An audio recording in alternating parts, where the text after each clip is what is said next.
آج کل یہ بڑا عجیب کانسیپٹ ہو گیا ہے، یار میں تو سب کی سنتا ہوں، کوئی بھی کلپ آ جائے میں دیکھ لیتا ہوں، میں تو ان کی بھی سنتا ہوں، میں ان کی بھی سنتا ہوں۔ نہیں جناب، جس کے دل میں ادب نہیں ہے، جس کی زبان پر ادب نہیں ہے، جو بزرگوں کا تذکرہ ادب کے ساتھ نہیں کر سکتا، اس کی بات سن کر کون سی ہمیں اچھی بات ملے گی؟ عجیب کانسیپٹ بن گیا ہے، کچھ لوگ صرف صحابہ کی بات کرتے ہیں، کچھ لوگ صرف اہل بیت کی بات کرتے ہیں۔ سبحان اللہ، اہل سنت والوں تمہارے مقدر کیسے اچھے ہیں، ہمیں صحابہ سے بھی پیار ہے، ہمیں اہل بیت سے بھی پیار ہے، اور انشاءاللہ اپنا بیڑا پار ہے۔ تو ہمیں پیار بھی اسی سے کرنا ہے جس کی زبان میں ادب ہے، جن کے انداز میں ادب ہے۔ ہم نے بات بھی اسی کی سننی ہے جو اللہ رسول، صحابہ کرام اور اہل بیت اطہار سے محبت کرتا ہے۔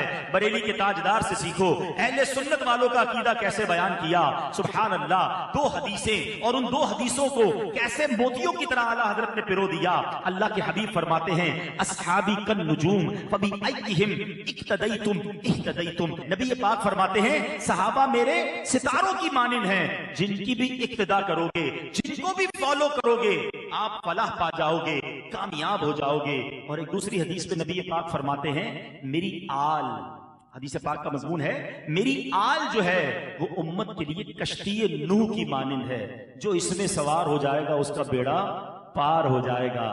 اب سیدی اعلیٰ حضرت سے پوچھو کہ بتائیے تو صحیح، اس دنیا میں بہت مشکل ہے زندگی گزارنا، کیسے بیڑا پار ہوگا؟ اعلیٰ حضرت کہتے ہیں اب لوگ ماشاءاللہ پڑھے لکھے ہیں، پہلے کے زمانے میں جب سمندر پار کرنا ہوتا نا تو ستاروں سے لوگ راستہ تلاش کرتے تھے۔ دو چیزیں ریکوائرڈ ہوتی تھی، اچھی کشتی اور ستارے۔ ستارے دیکھ کر کشتی اچھی ہوتی، بیڑا پار لگ جاتا، سفر کمپلیٹ ہو جاتا۔ اعلیٰ حضرت نے ان دو حدیثوں کو کتنے پیارے انداز میں، خوبصورت انداز میں ایک ہی شعر میں بیان کر دیا۔ الحمدللہ اہل سنت کے ستارے صحابہ ہے، کشتی آل رسول ہے، دونوں سے محبت ہے، دونوں کا ادب ہے، اس لیے ہمارا بیڑا بڑی آسانی سے پار ہو جائے گا۔ اعلیٰ حضرت کہتے ہیں اہل سنت کا ہے بیڑا پار، کیوں؟ اصحاب حضور نجم ہے اور ناؤ ہے عطرت رسول اللہ کی۔ تو ادب والوں کے ساتھ با ادب رہنا